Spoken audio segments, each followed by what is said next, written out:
I am Heather, and I'm a pastor at Shiloh Central Church, and I have been going through something with Jesus these last few months. I realized this morning, this is the first time ever that I've had less regular scheduled things during the day, and it's the most childcare I've ever had because all three of my kids are in elementary school, and that's just been this semester.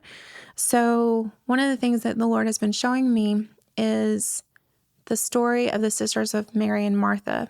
And I've always related to Martha. I've always been a doer. I've always had serving jobs. I have acts of service love language. And what he's been inviting me to is to be more like Mary. So in the Gospels, Mary and Martha are in 3 different stories, one in Luke and 2 in John. And all 3 stories, both women show up very similarly to the other stories.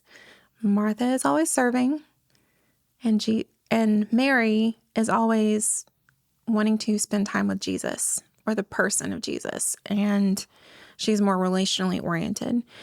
Well, in the stories, both are probably showing love, even Martha. But in the main story that most I've found women, not always, but women know, is the one where Jesus is sitting in their house and Martha goes to serve them. And her sister, is sitting at Jesus's feet, and Martha is upset because Mary's not helping. And she goes to Jesus and says, Jesus, why is Mary not helping me? Can you get her to help me? And Jesus says, Martha, Martha, you are worried about many things, and Mary has chosen the right thing, and it will not be taken away from her.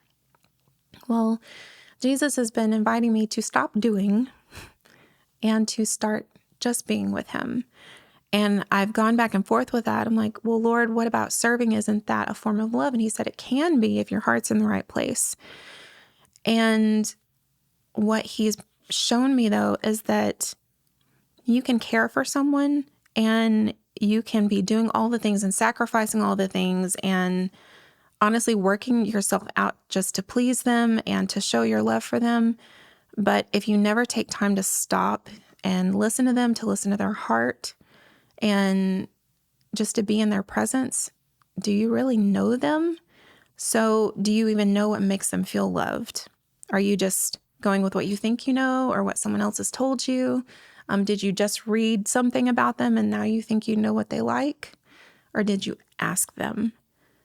And this is the place where that really has been doing a number on my heart. I'm like, okay, Lord, do I actually know you, or do I just think I know you? And I think I know what you want. And this can play out in any relationship, whether it's a spouse or a parent or, parent to kid, or even yourself as a child to your parent, or even ministers to a church body. Like, do you actually know what your people want? What makes them feel loved?